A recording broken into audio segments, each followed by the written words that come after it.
it'll be interesting to see for sure. I will be tuned for whenever that You'll be comes tuned. out. That's a phrase. That's a radio Not phrase tuned right in, there. but tuned. No, I'll be tuned.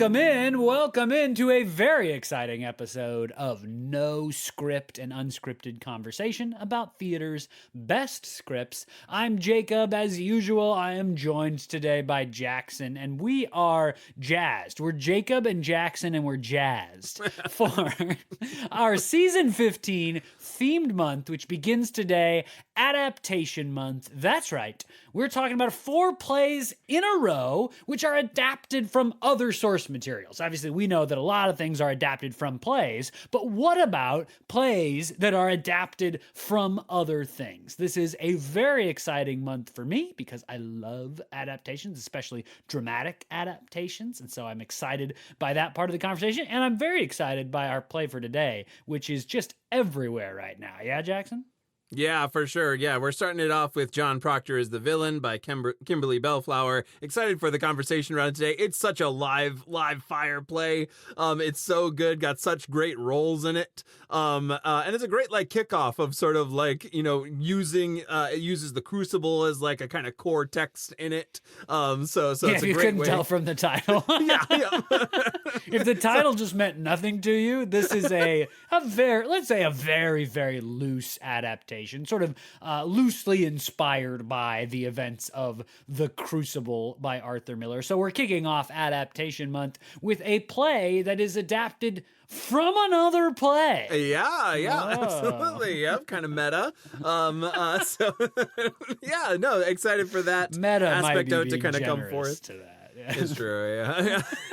It's maybe in theme or something along those lines. Yeah. Excited to have the conversation extrapolated out over the next month, though, around like what are these sort of like core things that adaptations work with, right? Like the modes of theater that it encourages, and riffs on themes, and building on sort of a vernacular that's inherent from the work before. So excited for those sorts of conversations. Yeah, and I'm very excited by the work that adapters do. And just, you know, sort of forewarningly, this is going to be like probably the nerdiest theme month from me because this is part of my area of like research and scholarship and thinking about what drama texts are and what they do as unique from other texts or other kinds of media and storytelling. Well, you know, okay, that's the whole podcast, yes. But one of the ways that you can find out in a really clear way what drama is and does differently than other ways of storytelling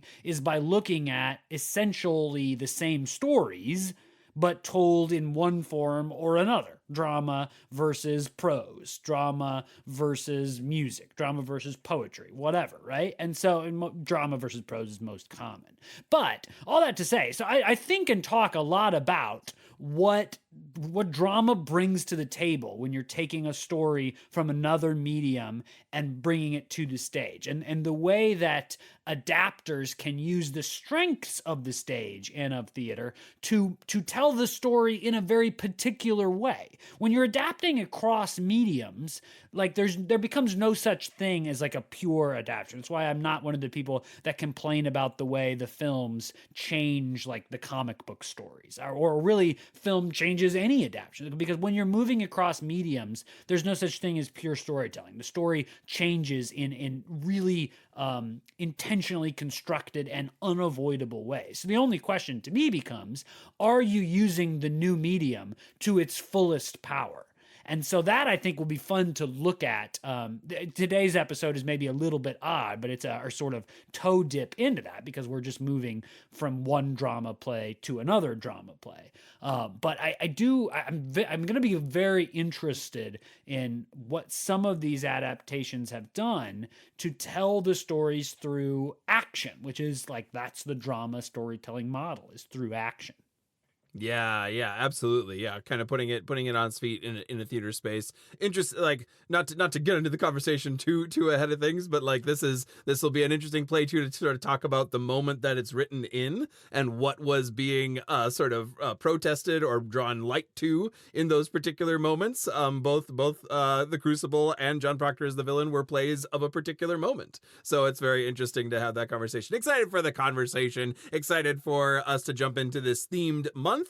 Before we do, however, wanted to say thank you to all of our patrons over at patreon.com/noscriptpodcast for being patrons of the show. Thank you all so much. You make cool things like themed month and special guest episodes and the whole season possible. Y'all are awesome. If you're looking for a way to be involved in the show in a new way and help out the show, Patreon's a great way to do that. You can head on over to patreon.com/noscriptpodcast. You'll find a bunch of different tiers of patronship over there. The lowest one is just $1, $12 over the course of the year. So that amount helps us out enormously, makes the show possible. So thank you to everyone who's already been a patron and is supporting this themed month. And for the rest of you, hopefully we'll see you soon over at patreon.com/noscriptpodcast.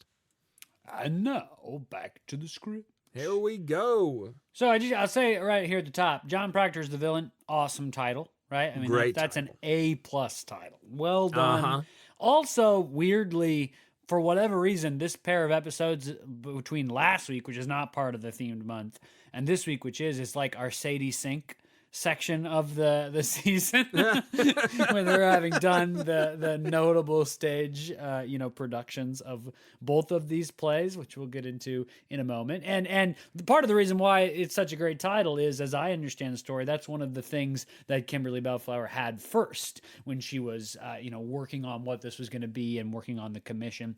We'll get into that in just a second, but first very brief look at Kimberly Belflower, the playwright, new playwright to the podcast. All of her bios and materials that I have found all seem to start with this sentence, or a very, very similar version of this sentence. It says, Kimberly Belflower is a playwright and educator, originally from a small town in Appalachian, Georgia. So also very interesting, because last week is about a playwright, who was raised in Idaho, writing about Idaho. This is a playwright who was raised in Appalachian, Georgia, writing about Appalachian, Georgia, and Sadie Sink was in both of them. So I don't quite know what to make of that exactly. She can't be from everywhere. Yep. But that statement by Kimberly Belflower seemed important, and I wanted to read that just in a nod to the material that she definitely likes to put out into the world. She studied at Columbus and then eventually got her MFA at the University of Texas at Austin, which is one of the premier playwriting programs in the country. She's now a playwriting professor, or I think it's technically a dramatic drama writing professor, something like that, at Emory University, which is in Atlanta. She was a founding member of New York women's writing group, the Beehive Collective. And also, this is just cool. I don't know that I've ever thought about this as a job, but this is awesome. She worked for 2 years as the narrative lead for Meow Wolf. That sort of crazy, interesting, kind of live experience sort of thing that's now all over the country. What? That's a job? I want to do that job. Yeah, the narrative absolutely. lead for Meow Wolf. That's sweet. Many of her plays are based on other works. You'll see that, of course, today, but also another of her more popular plays, a play that you may know, is called Lost Girl, which is a reimagining of Peter Pan with Wendy at the center. So she works a lot with that. She also works on plays that are, based on the South and on Southern culture. This is from an article by Francesca Sable for the Studio Theater. She says, Belflower knows that the South, with its long history of prejudices around race and gender, can be a tricky region to write about. At the same time, she's deeply committed to putting it on stage. And then it includes a quote from Kimberly Belflower. I spent a lot of time rolling my eyes at where I'm from, and now I've come to feel very, very tender towards it. I think that is demonstrable in John Proctor is the Villain, which is set in a, sort of a one stoplight town in Appalachian, Georgia. Other plays that you may know, again, Lost Girl, which won the 2018, received a 2018 world premiere at the Milwaukee Rep and ended up winning the Kennedy Center Darrell Ayers National Playwriting Award, and a play called Saint Pigtail, which was commissioned and developed by Studio Theater in D.C., which also did a lot of work on the play we're looking at today, and was a 2023 O'Neill finalist. John Proctor is the villain. So this is an interview for the New York Theater Guide with Jillian Russo. She said, "I had the title before I had the play. I knew it was high school students exploring the Crucible in some way, and that it's informed by #MeToo. #MeToo prompted me to revisit my own teenage years and look back on adolescence and young adulthood with a new lens, a new vocabulary, to be like, oh, that guy wasn't just weird, he was a predator. Because of where and how I was raised, I wasn't equipped with the language to name certain experiences for what they were."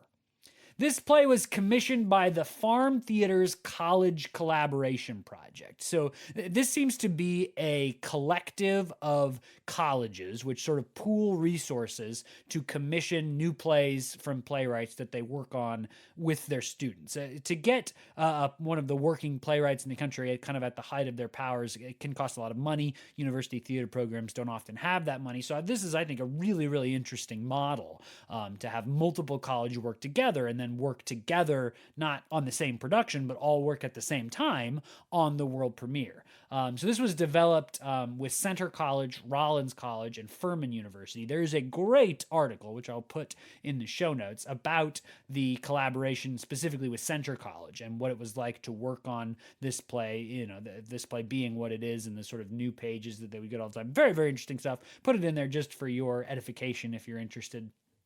The play was then workshopped 2019 at the Ojai Playwrights Conference New Works Festival and had a 2022 world premiere at the Studio Theater in D.C. The other sort of notable regional production was at the Huntington Theater in Boston, which was nominated for 6 Elliott Norton Awards, and it won for Outstanding Play and Large and Outstanding Ensemble. Other than that, what you're really seeing, and then of course the production that I'll talk about at the end, what you really see in the rest of the time between that 2022 premiere now are university productions. I mean, this is really...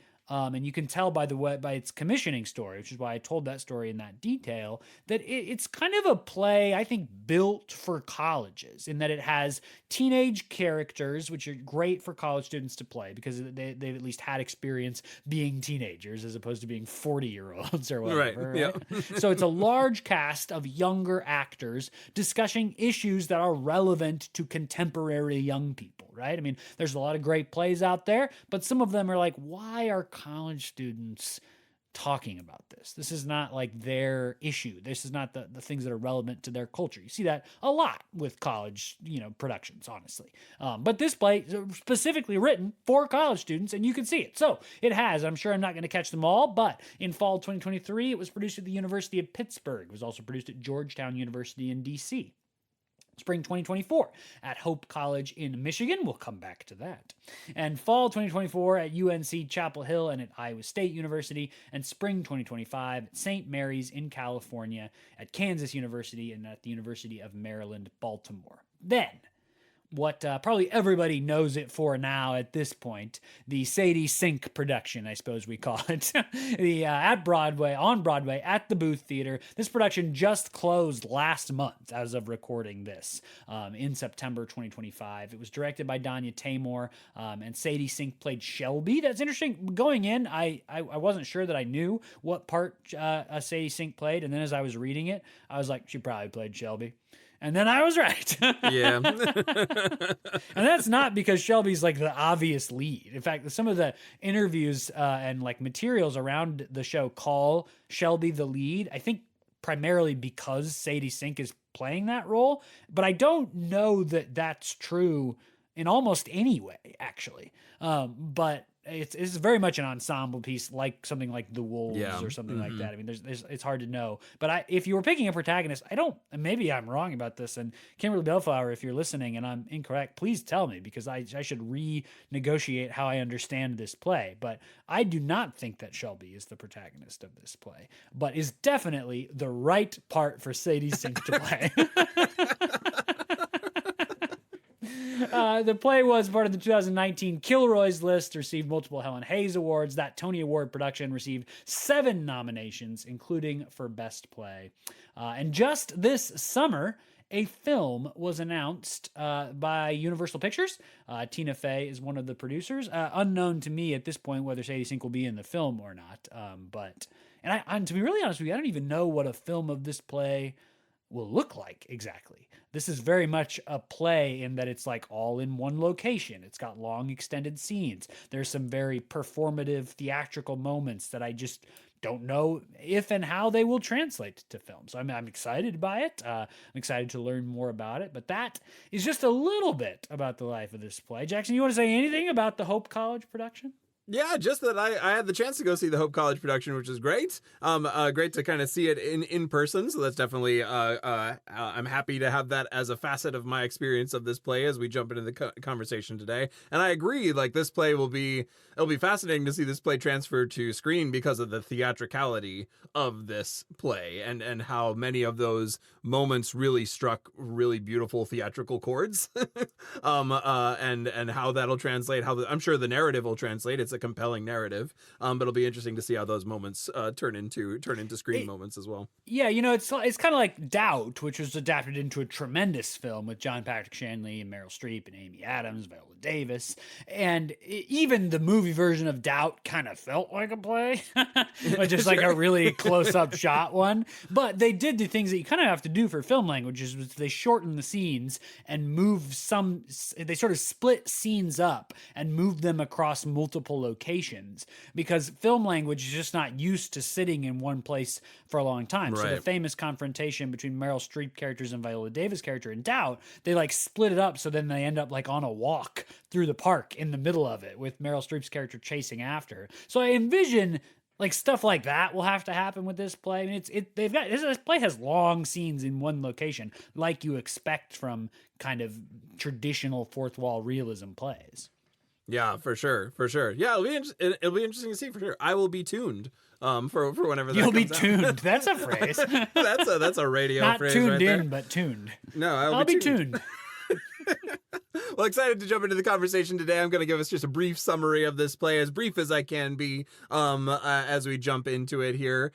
This play does take place in Georgia, Northeast Georgia, in 2018, and that is a pretty helpful metric of time. The characters reference the emergence of the Me Too movement. That's certainly what this play is in and around, and so that's a helpful kind of setting for our time frame there. It takes place in a high school with a cast of mostly 16 and 17-year-olds, and then 2 teachers as well. The main kind of inciting incident, we'll say, of the play is a number of these students are all in class together in a literature class, American literature class, and they want to form a feminist club together. Now, this sort of like core group of friends that is trying to form this group together is Beth and Nell, Ivy, and Raylan. And these 4 are the ones that are trying to kind of build this club out together. Now, I'll just kind of give you just a little bit of context for this friend group. They've been friends for a decent amount of time, but Nell is kind of the outsider who's over from Atlanta. She's from out of town, so she's the one that we get some information as a result of them explaining some things about. Just like good dramatic writing chops. I'm sure Kimberly teaches this in her drama writing classes at Emory. Like you got to get somebody new in there so that everybody else can tell them all the stuff we need to know. Because friends that have been friends for a long time don't usually share all the details we're supposed to know about these people. So just solid storytelling chops. Nell is new to the school. What do you need to know, Nell? Bada bing, bada boom. You've solved your exposition. Yep, for sure. So through that sort of a relationship, we learn some other things. We also learn about Shelby, who will emerge eventually in the story. But Shelby is a friend of this group that was a friend from last year that they don't really see as much anymore. They say that, she's out of town. Not really sure exactly what happened, but they know that something might be up with that. She's like mysteriously disappeared after having it's not really an affair because nobody was married, but like Raylan's boyfriend Lee cheated on Raylan with Shelby. We learn all this in the second scene. This is very early stuff. Again, this is the kind of thing you have Nell around for, so everybody can tell her all this stuff. And then after that, Shelby disappeared. I mean, I haven't seen her. You know, they're kind of against her now because of that. Raylan especially. Yeah, kind of the mystery around. Yeah, Raylan especially has some absolutely hurt feelings around her cheating with, or her boyfriend cheating with Shelby. And so there's all this sort of under the water sort of stuff. We also learn quite a bit about their English professor, who is Mr. Smith, or Carter Smith is his character name, but I'll refer to him as Mr. Smith going forward. And he's sort of like the stereotype of the cool teacher. And he's like very like presents himself as very with it. He's in his early 30s. He's like he like has all the references, the current cultural references, knows how to make connections with the students in the classroom. And especially within this group of girlfriends, they share, you know, teenager banter about his attractiveness levels and things like that. And kind of there's this flow of information around Mr. Smith and sort of a negotiation of attraction levels there. But he's genuinely like a very personable guy. He seems genuinely interested in their education and teaching them, you know, whatever he thinks is valuable. The play calls some of that kind of thinking into question, but I do think that the play does a lot of work to make Mr. Smith a likable, like good teacher, but for things we're going to learn. But you know, he like, for example, he steps up to be kind of the faculty sponsor for the feminist club. The girls talk about how he's the only teacher that doesn't treat them like children. Now, some of that is going to come up later in other ways, but he's friendly to them. He seems like a good teacher in the classroom scenes that we see. Yeah. And notably for that, like Jacob said, for that first section of the plot, he solves the problem of the feminist club. They're on a sort of a Christian high school, or at least a high school that holds a lot of like Christian values from the board. And so they're kind of having some struggles getting this feminist club organized because of whose money might be involved. And he sort of steps in and says, well, put me on the line. I'll take any flack, etc. I'll be the advisor for it. And maybe we can tie it in to what we're doing in English class, which is engaging the Crucible this semester.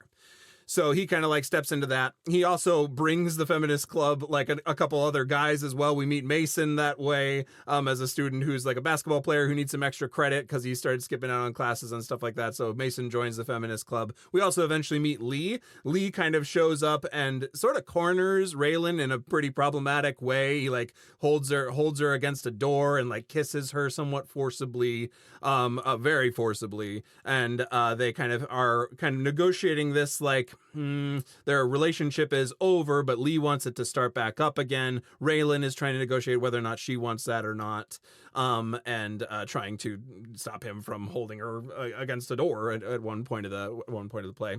So there's all of that. All of these friends are kind of like negotiating around this feminist club that is being formed while reading The Crucible as part of their semester. Now, two big not chaotic, but revelations occur throughout the course of this semester. The first is that one of the friends, Ivy's father, commits an affair, and that gets out in the school and sort of like starts popping around in the friend groups. They all kind of talk about the degrees of creepiness of her father and whether or not he was creepy or whether or not he was just being friendly and whether or not this affair connects to any of that. Sort of this like a whole kind of grappling with some of what Jacob shared in that quote earlier on of like, is this creepy? Is this weird? I'm trying to negotiate what my experience of this person is. And just notably, it's not clear to me because we don't learn a lot about what happened other than through the sort of secondhand discussions of it by the girls, including Ivy, and it's her father. So it gets very, it's very touch and go kind of stuff to discuss. But it's not clear to me that it's necessarily couched as an affair as much as the woman is Ivy's father's secretary, and she accuses him of touching her inappropriately. And then later we learn that there's a second accuser. And so I don't know necessarily that it's like a cheating on his mom. I mean, obviously it is, but I don't know quite that that's the issue. Yeah. Yep. Whatever, like the sort of like story that happens, this story mostly happens outside and we experience it through Ivy's sort of, disorientation as a result of this occurring sort of outside of the classroom. Along about this time, Shelby returns, having been in Atlanta, and sort of is trying to reintegrate back into the classroom. And they're working on these projects for the Crucible. Now, it just so happens that Shelby and Raylan are paired up again, sort of from a random draw. And so they're kind of forced. Maybe, I don't know. Maybe. Shelby doesn't think it was a random draw. Raylan does. I don't know what to make of it. It's one of those things that we don't actually see happen, so we don't very mysterious, interpret for ourselves. But it does seem awfully coincidental. Yep.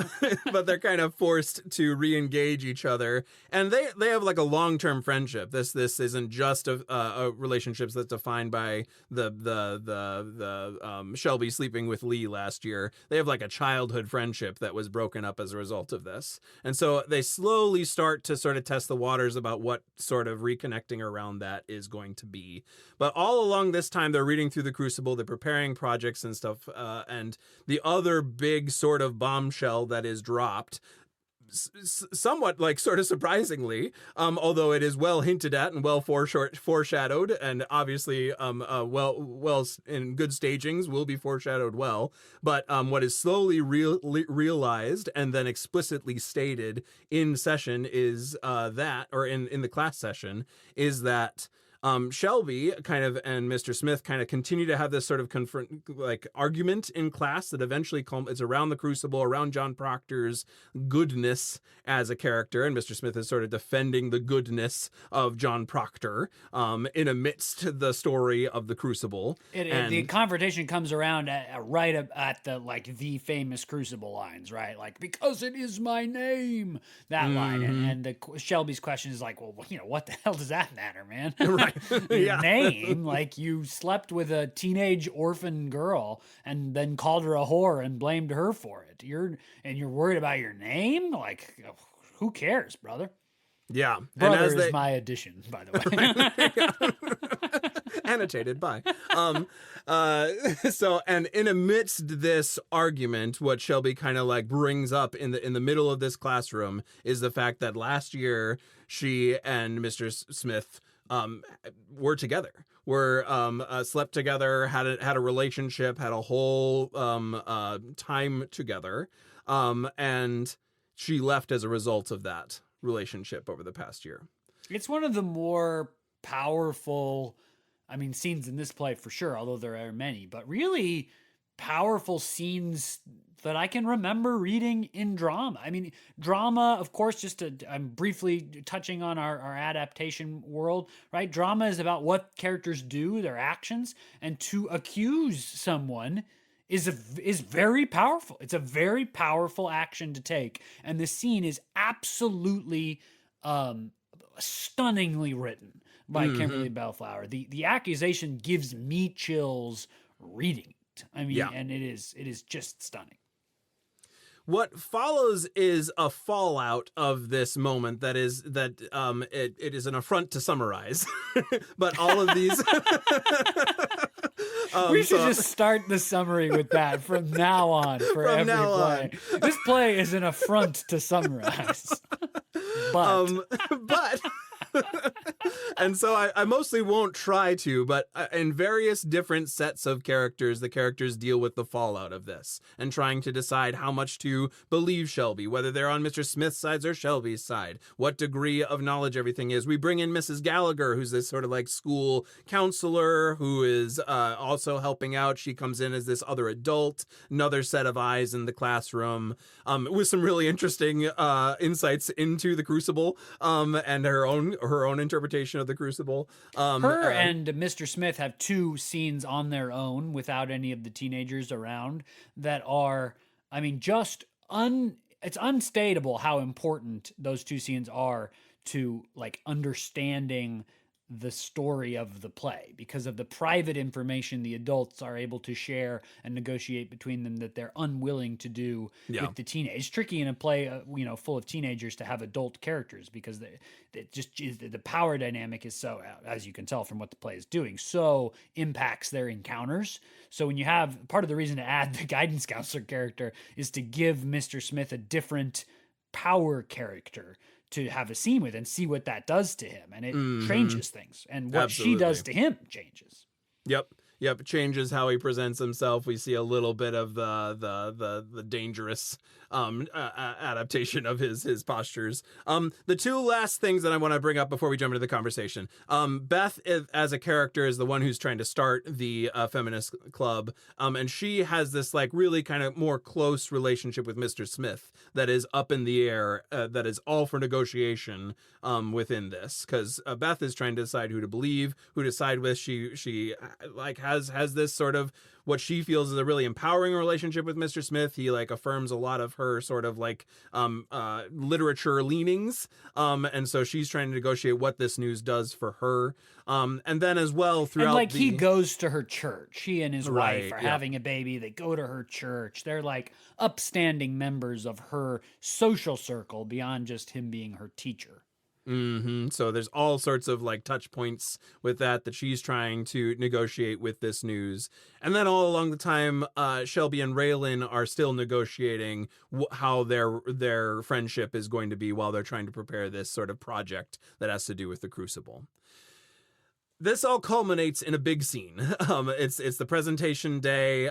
Everyone is back. The board has apparently decided that Mr. Smith is going to continue to teach here, but that Shelby won't be able to be in his class anymore. She'll have to do a bunch of other work because it's apparently her responsibility to deal with this. I'm sorry to interrupt you one last time, but I don't know when else in the conversation we would get to this, and I just have to call it out because it's outrageous. Kimberly Belflower tells the story of when one time they were workshopping this play, and they get to the scene where Mr. Smith comes back. And like this older white dude who was involved in the workshop, she won't name names, which is good on her, was like, that would never happen. They'd never let him back. Like, and I'm just responding to this story told third person, but like, what are you talking about? Yeah. That happens every day. Yep. That was the least shocking thing to me in the whole play. Yep. For sure. So it's decided that he's back into the mix. However, this last day is sort of like the last day that Shelby's going to be allowed in the classroom so that Raylan's grade isn't affected because they have this presentation to do together. And what follows is this incredible scene where they kind of everyone has arrived in these sort of like some degree of period outfits, right? 1800s style outfits. But they put on this scene as Shelby as Abigail and Raylan as Elizabeth from the Crucible, and having a conversation together that is not in the script, never happens in the script. And they start with this, like, I suppose we're supposed to talk about John Proctor. I don't really want to talk about John Proctor. And it shifts to this whole scene between them about the nature of empowerment and trying to navigate how people withhold that empowerment from them and trying to claim it on their own. It has this big, awesome monologue from Raylan as Elizabeth that talks all about this maybe day that will eventually come. A new day may come when we don't have to be sort of under this oppressive power structure of the men of Salem, etc. And ends in Green Light by Lord. This play calls for a very specific song that must be played. The text of the song is a plot point. And so this is not one of those plays where you get to the end and it's like, this play does not include, etc., and you can use whatever song you want. You need to use the song. I have no idea what getting the rights to that looks like either. Yeah. That's crazy. Yep. It's awesome. And you're right that it's super important. And they play this song and dance together. And this dance turns to sort of beautiful abandon and kind of welcomes in other people in the classroom that sort of join in various degrees. Mr. Smith tries to stop it at one point, and he is resisted by the students. He's resisted by Mrs. Gallagher, and various other students all join in one way or another. But the one that's sort of left to negotiate whether or not she's going to join in is Beth. And there's kind of this very poignant moment at the end where you wonder whether she's going to join in. She stands up. You wonder whether she's going to join in. And she sort of like makes a move, but we don't get closure on what that move is. And that's the end of the play. Yeah, and at the end, there's a reference, of course, in a lot of ways to that scene in the Crucible that the class, kind of their first major discussion on the play that they discuss at length, which is the girls in the Crucible, the girls' description of how they went into the forest to dance and do witchcraft, and the discussion sort of ends up. Assume maybe. Yeah, presumably. That's certainly how they interpret it in the room. But definitely dance naked in the woods, right? And so the question that the teacher, Mr. Smith, is trying to ask classes, like, they do this witchcraft. I'm pretty. It's heavily implied in the play that they're at least trying to, and that then they go on to accuse everybody else of being witches, and like exactly what does that mean for the blah blah blah blah blah English literature kind of lessons. But it's a specific reference to that because the question about like why they did this dancing in the wood is part of what leads into eventually Shelby's confrontation, her accusation against Mr. Smith,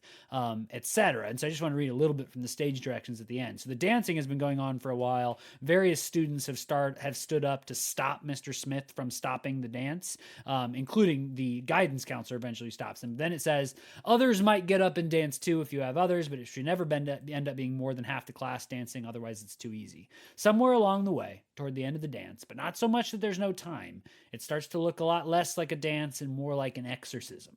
Maybe we see the moon, maybe we see the fire, maybe not. And then there's that moment with Beth, the sort of maybe will she not join in. And so there's a lot going on there. Lord's green light. I want to read one more thing and then we can dive in. This is from Kimberly Belflower's description of that song and why it's included. She talks a lot in interviews about how powerful the song is to her and how arresting. But then she says, the marriage of that song with the moment in the play that it is serving does unlock something in you, whether or not you have a relationship with that song. I spoke with one audience member who put it so beautifully. I was really engaging with the play intellectually. And then the ending happened and my body was having a reaction before my brain caught up, which is what happened when I, Kimberly, first heard Green Light. Yeah. Mm-hmm. Yeah, I think that song is really impactful. It certainly was in the production I saw. And the way that it leads to the empowerment of abandon that is enabled in that room is really impactful. Well, yeah, and it's like it is so. I mean, I'm reading from imagination, and you from seeing it, but the visceral nature of it being this extended dance that is, that there is a story happening in and amidst. Some students joining in, some not. Mr. Smith being thwarted in his attempts to stop it, and then the way the play concludes with this deciding moment by Beth. Who is she going to believe? Whose side is she going to be on? And it's all told with no lines, right? It's all in this dance. It's in the music. It's in the quality of the abandon that the actors provide. It's just something that drama does so well. It is, I know that the script makes reference to the dancing in the woods of the Crucible, and that's great. That is an offstage scene in the Crucible, and so to me, there's also like some physical, visceral power to the way in which the Crucible calls for like the women who are at the court to like have these sort of physical, shaking kind of reactions in their accusations. Now, that's not to say that the storytelling of those two moments is at all the same, but to say that there is a requirement for this. A lot of the effective power, it comes from something that is beyond the words. Mm-hmm. And maybe a way that Kimberly Belflower is like renegotiating where that power is coming between the two stories in terms of like the story structure. Yeah, where that power emerges from and how to claim that where power. You deploy it, because Arthur Miller decides, right, not to show us the night in the woods, just to tell us about it. Whereas he decides to show us, he gives us all the physical, visceral, affective stuff of the accusation. And Kimberly Belflower sort of flips that. The accusation by Shelby, while very powerful, is a verbal one, and the physical, visceral, effective moment is the sort of the together moment of the, quote unquote, the girls in the woods that Arthur Miller chose to leave off stage. So there is something that Kimberly may very well be doing with where she chooses, what she chooses to show or not show, or maybe better, like where she chooses to locate that physical, visceral thing. Mm-hmm. I love the slow build to that moment in this play, and it's built throughout obviously the drama of the scenes itself, but to continue this conversation around these sort of like big theatrical things. There's two other big old theatrical moments in this one, right? There's this big dance at the end that we've already talked about, but then there's a big scene where there's like this sort of like explosion of screaming that happens. That's sort of a result of a lot of frustration around the feminist club, and a lot of these two big sort of cases of sexual misconduct that they're being surrounded by. And then there's a scene of prolonged laughing that also happens between Shelby and Raylan, that just sort of builds and builds and builds and gets beyond them, and is sort of like this cathartic laughing.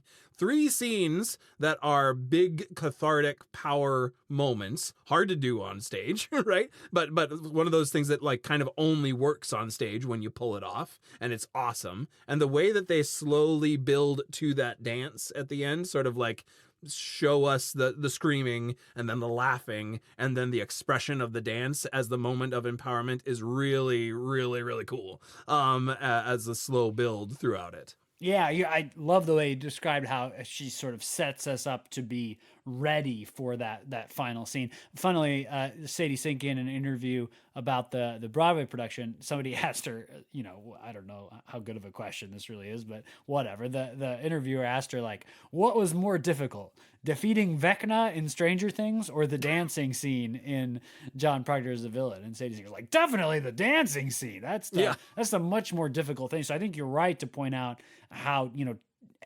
complex in terms of the acting those moments are to achieve, and yet how powerful they are when you do. And at least in the way that I read plays, you sort of always read the best versions of the scene. It's possible that many, that some productions don't achieve the kind of power that you might want out of them, just because you are relying on the way the actors can engage with the truth of the moment when they have no lines to engage with, and that is a challenge. Mm-hmm. For sure. Yeah. And I mean, it's one of those like cool challenges to get to try, but also like as an actor, but also to pull off as well. It's so effective. And I think I do like what you were talking about the difference in like, this is a scene that happens on stage, and I think that's like, as opposed to the scene of dancing in the woods in the Crucible that happens sort of by report only. So much of this play is by report, as sort of like takes place off stage or through someone else's sort of estimation, and part of the negotiation is whether or not someone is going to be believed. So to have this moment be a sort of live fire moment of, this is a moment that we know we have power over, that we're going to take that power and claim space, take up space for ourselves, is a really, really cool way to kind of flip the script on the moment of dancing together.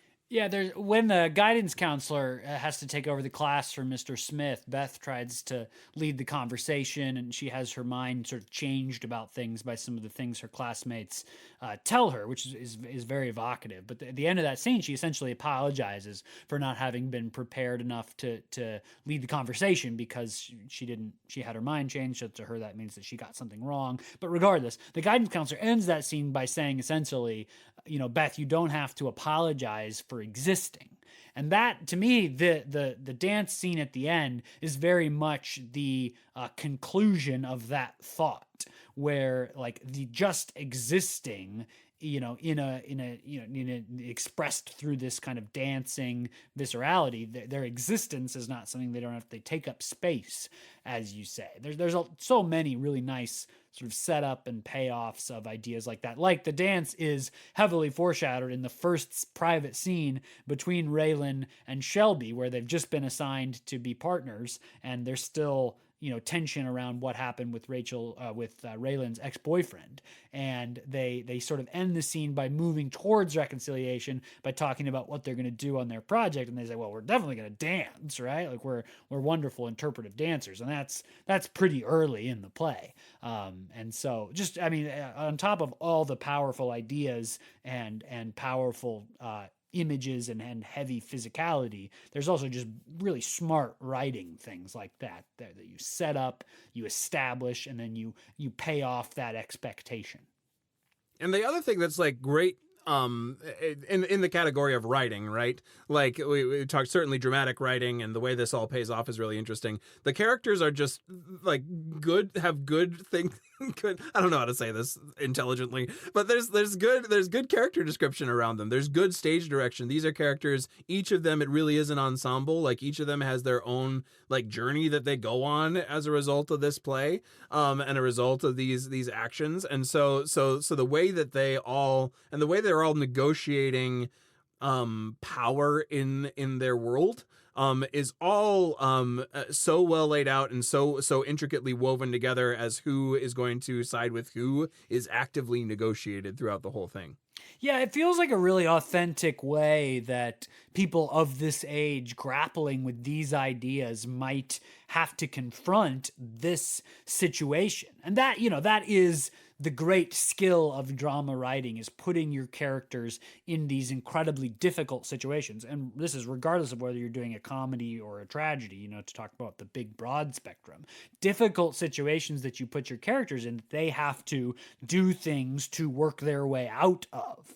And just to say the obvious part out loud, the reason why this play is not just, or the reason why this play is, in my view, an adaptation and not just like based on, the Crucible, or just a play that discusses the Crucible or renegotiates the Crucible, is because some of the things that happen in the Crucible are, in terms of the most basic high-level story, restaged in this play, right? I mean, the core idea of accusing someone with very little evidence and what that accusation is going to do to a community. Now, part of, in an interview, Kimberly Belflower talks about, like, part of what she is doing in John Proctor's The Villain is asking the question, like, what if these accusations were brought against someone you like very much, or you love, or you're very fond of, who you believe is a genuinely good person? The first sort of domino to fall is Ivy's dad. And while some of the girls have, uncomfortable feelings about the way that Ivy's dad has touched them in the past, Ivy, it's her dad, like, she's a character, it's her father. And she comes in with, I think, a very heart-wrenching moment where she talks about, like, the Me Too movement more broadly, about the Crucible. And she says, I don't have the quote right in front of me, but she says something to the effect of, like, I've never thought about, like, these men that are being accused, this is my summary, are people's dads. Like, what if it were your dad? And that's a heartbreaking situation to put your character in. And then, like, what do her friends do about that? What does loving and supporting your friend Ivy, in the context of also knowing that there are, like, they tell the story of, at sleepovers at Ivy's house, her father would, like, rub their shoulders while they were in their pajamas, which, that's a very uncomfortable situation.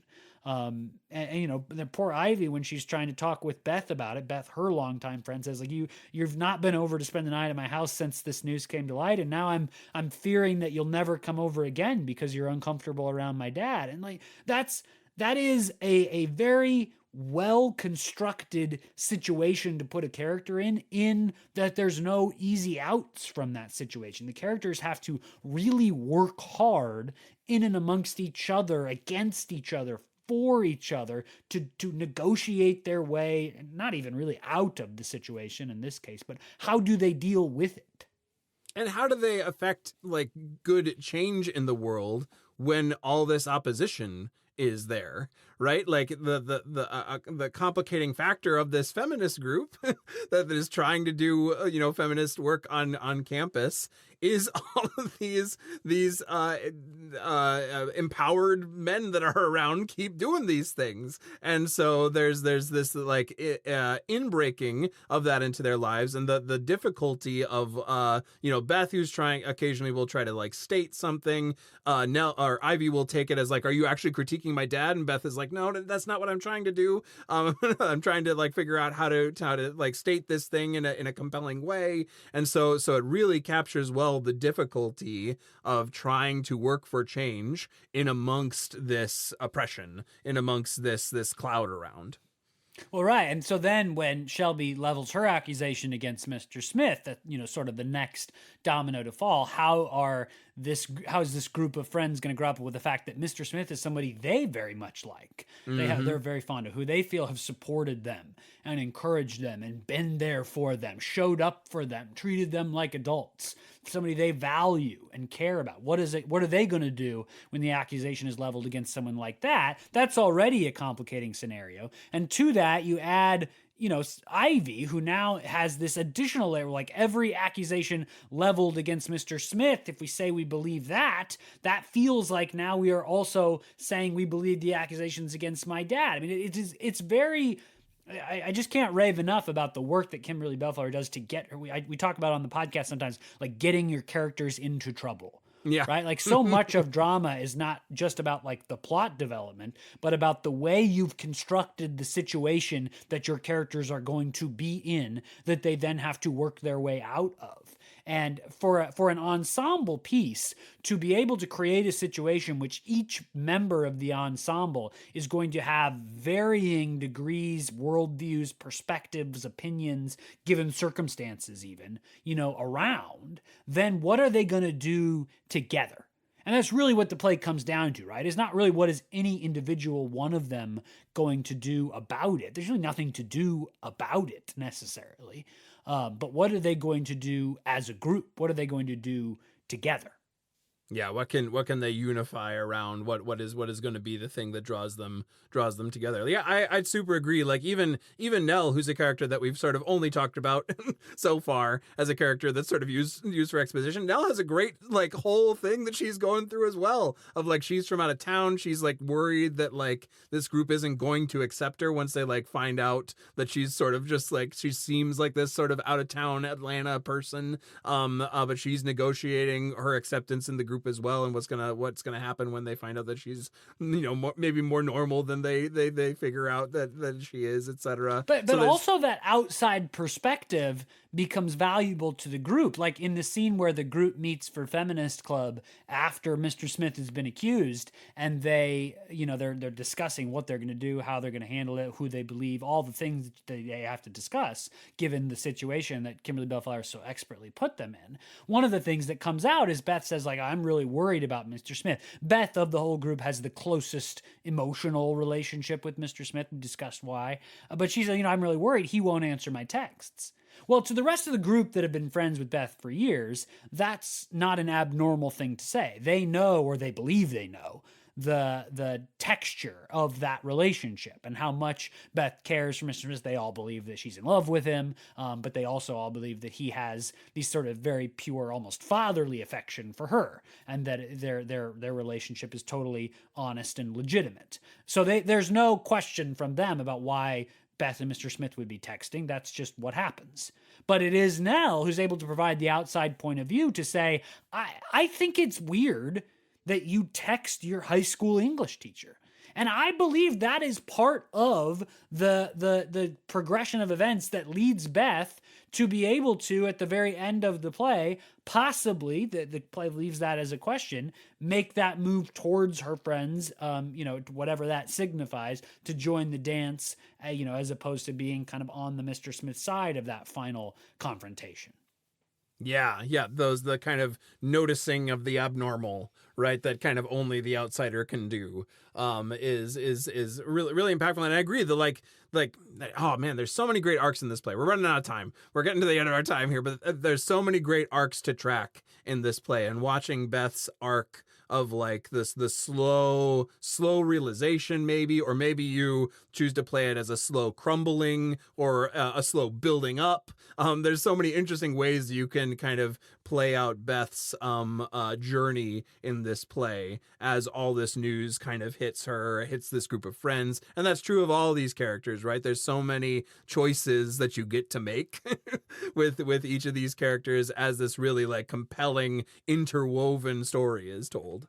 Right. And the, even the guidance counselor has who can kind of be great role. Yeah. sort of a functional role in some ways throughout the show, ends up with, she says to Mr. Smith in the moments before he's come back to class now, and they're discussing how they're going to handle the class for today because she's been assigned to sort of watch the class. And he gives her his full, like, I'm innocent, I should have seen this coming. She was, has always been crazy about me, and now blah, blah, blah, blah, blah, all this stuff. And all the guidance counselor has to say is like, hey, I know a person who knows a person that also has a story about you. Uh-huh.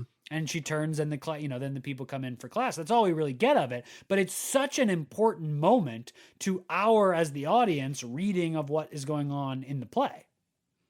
Yeah, and as well, just a vibe on that for a second, as well as that scene, the scene where she leads the class in a discussion around the Crucible is one of those other really like disorienting but like reorienting sort of moments of like, oh yeah, that is kind of crazy.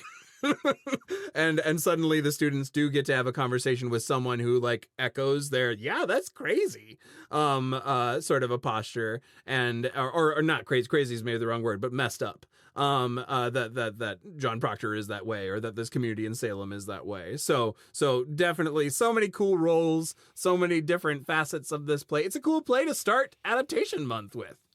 Yeah, and because it is not so much like a close adaptation of the social circumstances around the Crucible, it's not about witch trials other than that they discuss them. It's not about, Salem. It's not even about McCarthyism, which the Crucible is about. But it is about the questions that arise. Who do you believe? Where do you put your trust? How is society organized to disadvantage certain people's testimonies, to make certain people seem more trustworthy, certain male white people seem more trustworthy than other people, right? And so it does all of that through sort of not necessarily adapting the story of the Crucible, but adapting certain key questions to a new context. It almost presents us with the same kind of thing that the Crucible presents us, but in a context that is more familiar.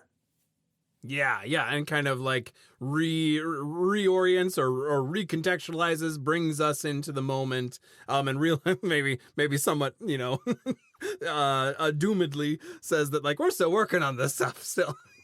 Like this is still very much a thing that is alive. So grateful for the chance to chat about it today. Grateful that the conversation doesn't need to end here in this particular episode, but would love to keep chatting about this play with all of you. You can find us on the socials at the username @NoScriptPodcast. We also have a Gmail, noscriptpodcast@gmail.com. Find us on any of those sites. We'd love to keep talking about John Proctor's The Villain with you, and also looking forward to kicking that conversation out throughout this themed month as we talk about Adaptation Month. Yes, if you've liked this conversation, if you're looking forward to the next couple of conversations about adaptations, please recommend us to your families, your friends, anybody you know that likes theater, that likes these kinds of conversations where we unpack character and writing technique and theme and things like that. Send them our way. They'll find us on Apple Podcasts, Spotify, YouTube, all the places you get your podcasts. You can like our Facebook page for a link to the new episode to appear every Monday, and you can just click and play from there. Until next Monday, when we're back with the next episode of Adaptation Month, I'm Jacob, as always, here with Jackson. Thanks for joining us for No Script, the podcast.